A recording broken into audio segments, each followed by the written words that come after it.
आइए देखते हैं, मजा आएगा। अभी मजा आएगा ना भिड़ो। मुसलमानों की जनसंख्या जो है वो 38-39% हो गई है और हिंदुओं की जनसंख्या जो है वो 57% के आसपास हो गई है, यानी कि उनके बीच का फासला अब 17% रह गया है। साहिल जी, सबसे पहली बात तो मैं ये कहना चाहती हूँ कि ये कितने बच्चे पैदा करने हैं, कितने बच्चे नहीं पैदा करने हैं, फैमिली प्लानिंग भी भाजपा के नेता करेंगे। साहिल जी, जो मुख्य मुद्दे हैं महंगाई, बेरोजगारी, महिला सुरक्षा, अंकिता भंडारी को देखिए, क्या हाल है उस बच्ची की माँ का। उसके रोती हुई उसकी माँ की वीडियो नहीं देखी जाती, आज तक न्याय नहीं मिला। लेकिन बताइए, कोई भाजपा का नेता अगर उस पर बात करना चाहता हो, दो शब्द कहना चाहता हो कि हाँ अंकिता भंडारी को न्याय मिलना चाहिए, ये बताएंगे कि महिला एक बच्चा पैदा करना चाहती है, 2 बच्चा पैदा करना चाहती है, 3 बच्चा पैदा करना चाहती है। ये महिलाओं को समझते क्या है? उनके सारे अधिकार ये धीरे धीरे करके छीन लेना चाहते हैं। नॉर्थ ईस्ट के नेता बनते हैं हेमंत विश्व शर्मा, वो बताएंगे किसको कितने बच्चे पैदा करने हैं, लेकिन एंजल चकमा के लिए दुख प्रकट नहीं करते। वो आपने देश में जो जहर फैला दिया है, आज सब डर रहे हैं कि कल को ना जाने किसका बच्चा कहां किस दंगे की चपेट में आ जाए। बीजेपी के कुछ मंत्री है महाराष्ट्र में भी, वो आए दिन बोल रहे हैं कि मुसलमान 19 बच्चे पैदा कर रहा है, आप 4 बच्चे पैदा करो, 5 बच्चे पैदा करो। तो बात सिंपल है, आपको किसने रोका बच्चा पैदा करने से? आप में ताकत है, हिम्मत है, आप बच्चे पैदा करिए। और सबसे बड़ा मुद्दा, भाजपा खतरे में है। A few moments later. मालिक वो देखो। यदि बांग्लादेश में 8% हिंदू बचा हुआ है और हिंदू पिट रहा है, तो इसलिए पिट रहा है क्योंकि वो अल्पसंख्यक है। यदि पश्चिम बंगाल के सीमावर्ती हिस्सों से यदि हिंदू भाग करके शहरों की तरफ भाग औने पौने दाम पर अपनी जमीन जायदाद बेच करके भागे हैं, और ये मैं 97 का टीवी राजेश्वर का रिपोर्ट जो अक्सर आपके सामने मैं कोट करते रहा हूं, आज भी कोट कर रहा हूं, वो इसलिए होता है क्योंकि वहां पर उनकी जनसंख्या नहीं थी। क्या कहना क्या चाह रहे हैं भाई आप? और आज के दिन में बंगाल में यदि ममता बनर्जी इस्लामिस्टों के गोद में और पाले में बदल चली गई हैं, तो इस कारण से है क्योंकि उनका वोट बैंक जो है वो मुसलमानों का एक बहुत बड़ा वोट बैंक रहा है। मैं दूसरी जरा दृष्टि आप देख लीजिए। आसाम में जनरल एसके सिन्हा की रिपोर्ट आई थी और उन्होंने कहा था कि except for lower Brahmaputra valley entire Assam looks like Bangladesh. अब जरा बात कीजिए, 1997 में मुसलमानों की जनसंख्या क्या थी? 24.51% थी और हिंदुओं की जनसंख्या जो थी वो 73.5% के आसपास थी। अरे कैसा चमन जैसा बात करता है। यानी कि उनके बीच का फासला 48% के आसपास था। आज 21 के आसपास अनुमान ऐसा लगाया जा रहा है, अभी तो जनसंख्या हुई नहीं है, कि मुसलमानों की जनसंख्या जो है वो 38-39% हो गई है और हिंदुओं की जनसंख्या जो है वो 57% के आसपास हो गए हैं, यानी कि उनके बीच का फासला अब 17% रह गया है। मैं कब हो गया ये? अभी बता है भाई, अभी बता है। साहिल जी, सबसे पहली बात तो मैं ये कहना चाहती हूँ कि ये कितने बच्चे पैदा करने हैं, कितने बच्चे नहीं पैदा करने हैं, ये एक महिला का खुद का डिसीजन है, उसका खुद का ये निर्णय है, उनके परिवार का निर्णय है कि वो क्या करना चाहते हैं। अब फैमिली प्लानिंग भी भाजपा के नेता करेंगे। गजब बेइज्जती है। कैसी लगी? आगे स्वाद। सीएम की कुर्सी पर रहकर बड़े दुख की बात है, अपने आप को वो नॉर्थ ईस्ट का नेता कहते हैं, असम के मुख्यमंत्री हैं, लेकिन एंजल चकमा पे वो एक शब्द नहीं बोलते। जिस तरीके से दुर्दांश हत्या कर दी गई उस बच्चे की, ये डर फैला दिया गया पूरे नॉर्थ ईस्ट में कि वो बच्चे अगर देश के किसी और कोने में जाएंगे तो मारे जाएंगे, चीनी कहकर मारे जाएंगे, कुछ और कहकर मारा जाएंगे। यही तो करना चाहते हैं भारतीय जनता पार्टी के लोग।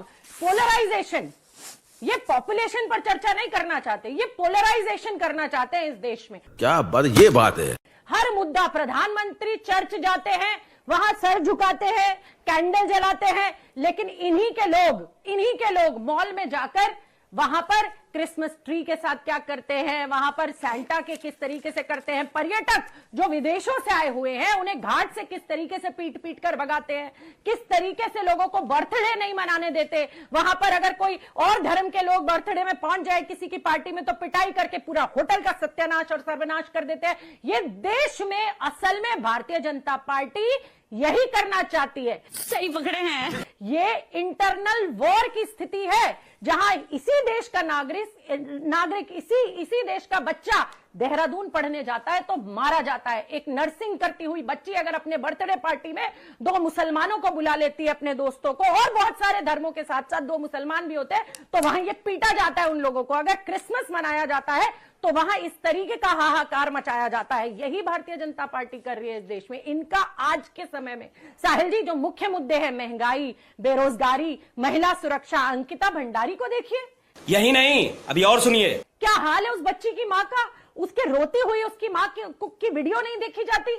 आज तक न्याय नहीं मिला। लेकिन बताइए, कोई भाजपा का नेता अगर उस पर बात करना चाहता हो, 2 शब्द कहना चाहता हो कि हाँ अंकिता भंडारी को न्याय मिलना चाहिए। जिस तरीके से उन्नाव की बेटी को तड़प तड़प कर साहिल जी देश की जनता सड़क पर आई, आप जैसे चैनलों ने दिखाया, ईमानदार लोग खड़े हुए उसके न्याय के लिए, तब जाकर उस बच्ची को थोड़ी राहत मिली कोर्ट से। लेकिन हो क्या रहा है? असल में यही हो रहा है। न ये महंगाई पर बात करेंगे, न ये बेरोजगारी पर बात करेंगे, न ये नौकरी पर बात करेंगे, न ये किसान पर बात करेंगे, न ये महिला सुरक्षा पर बात करेंगे। ये बात करेंगे पोलराइजेशन पर। जनता को आप मूर्ख समझना बंद कर दीजिए। ये बात करेंगे देश को किस तरीके से बांटा जाता है। ये बात करेंगे आज महिला के गर्भ पर भी। ये बताएंगे कि महिला 1 बच्चा पैदा करना चाहती है, 2 बच्चा पैदा करना चाहती है, 3 बच्चा पैदा करना चाहती है। ये महिलाओं को समझते क्या है? उनके सारे अधिकार ये धीरे धीरे करके छीन लेना चाहते हैं। ये गड़बड़ है बाबा। हेमंत बिश्व शर्मा, जिन चाय बागानों में जो मजदूर काम करते हैं, उनके लिए नियम शिथिल कर दिए गए हैं। क्या उनके घर को चलाने की जिम्मेदारी असम सरकार लेगी, ज्यादा बच्चे होंगे तो? साहिल, देखिए, बड़ा मैं डॉली जी से कहूंगा कि ये बात शरीयत जो लागू करने वाले लोग हैं ना, उन मुसलमानों को ये जरा समझाते कि हलाला के नाम पर क्या होता है। उनको समझाते कि वो 14 बच्चे क्यों पैदा करते हैं। और TFR रेशियो सबों को देखना चाहिए, और आसाम के अंदर डिकेडल ग्रोथ जो होता है उसको भी देखना चाहिए। जरा उनको तब पता लगेगा, तब उनकी आंखें खुल करके बाहर आएंगी कि वहां पर क्या होता है। अरे हम तो फकीर आदमी हैं, झोला लेके चल पड़ेंगे जी। इन्होंने कहा कि हिंदू मुस्लिम करते हैं। अरे भाई, आप ही के कमलनाथ कहते थे ना कि जाकर के मुसलमानों को चाहिए, जब तक मुसलमान 90% से ज्यादा जाकर के वोट नहीं करता है हम हार जाएंगे। आप ही के लिए आर्क बिशप पत्र जारी करते हैं ना। आर्क बिशप की तैनाती भारत में कौन करता है? कौन अपॉइंटमेंट करता है? वेटिकन सिटी करती है। तो जनसंख्या सिर्फ एक धर्म आप जो करते हैं भारत के अंदर। नहीं, सुनिए पहले देखिए, जैसे उनको बोलने दिया, मुझे खत्म करें।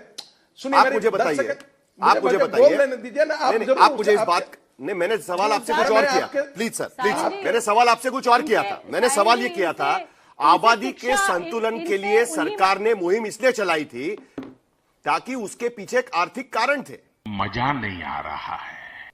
आप मुझे बताइए, जब हेमंत बिश्व शर्मा कह रहे हैं कि चाय बागानों में काम करने वाले जो मजदूर हैं उनके लिए जो नियम बनाए गए थे, हम 2 हमारे 2 का, वो हटा दिया जा रहा है, ज्यादा बच्चे होंगे उसकी जिम्मेदारी कौन लेगा?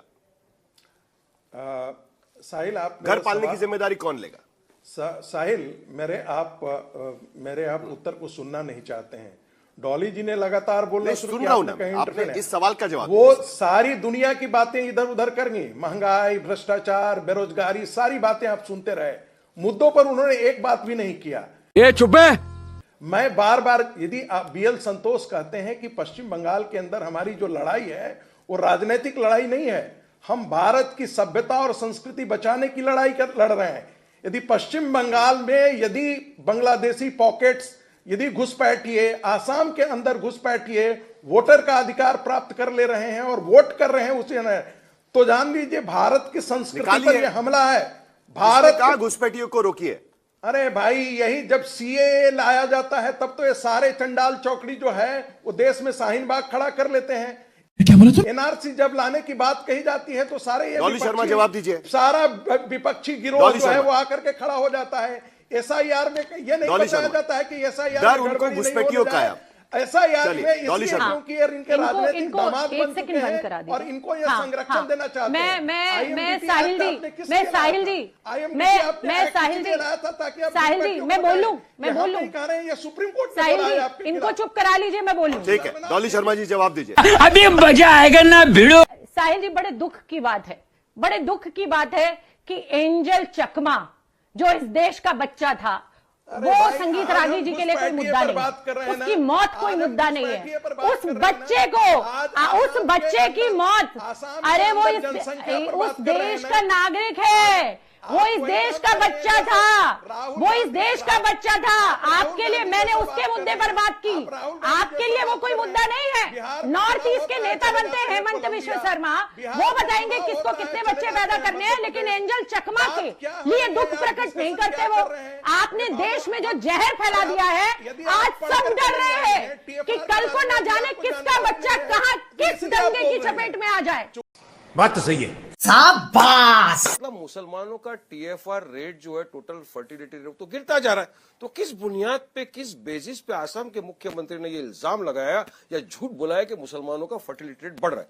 बात नंबर 2 यहाँ पे ये है साहिल भाई कि आसाम के मुख्यमंत्री और बीजेपी के कुछ मंत्री है महाराष्ट्र में भी, वो आए दिन बोल रहे हैं कि मुसलमान 19 बच्चे पैदा कर रहा है, आप 4 बच्चे पैदा करो, 5 बच्चे पैदा करो। तो बात सिंपल है, आपको किसने रोका बच्चा पैदा करने से? आप में ताकत है, हिम्मत है, आप बच्चे पैदा करिए। और ये उन लोग बोल रहे हैं साहिल भाई जिनके खुद के 2 बच्चे हैं, वो दूसरों को ज्ञान फैलते जा रहे हैं कि आप 4 बच्चे पैदा करो, 5 बच्चे पैदा करो। वो 4-5 बच्चे पैदा करके हम उनको खिलाने के लिए आपके पास क्या वो है, क्या आदर, किस तरह उनको खिलाएंगे, किस तरह उनको पालेंगे पोसेंगे? क्या मोदी गवर्नमेंट ने कोई ऐसी स्कीमें बनाई है कि गरीबी हट जाएगी, बच्चों को खाना मिल जाएगा, अन्न मिल जाएगा? नहीं है स्कीम वहां पर। तू समझा? हाँ। नहीं, तू समझा नहीं। जनसंख्या महत्वपूर्ण कैसे है कि रोहिंग्या मुसलमानों को भारत में शरण देने के लिए मुसलमान क्यों आ जाता है सड़कों पर, और जब बांग्लादेश में हिंदू मारे जाते हैं तो एक भी सड़क पर मुसलमान नहीं आता है।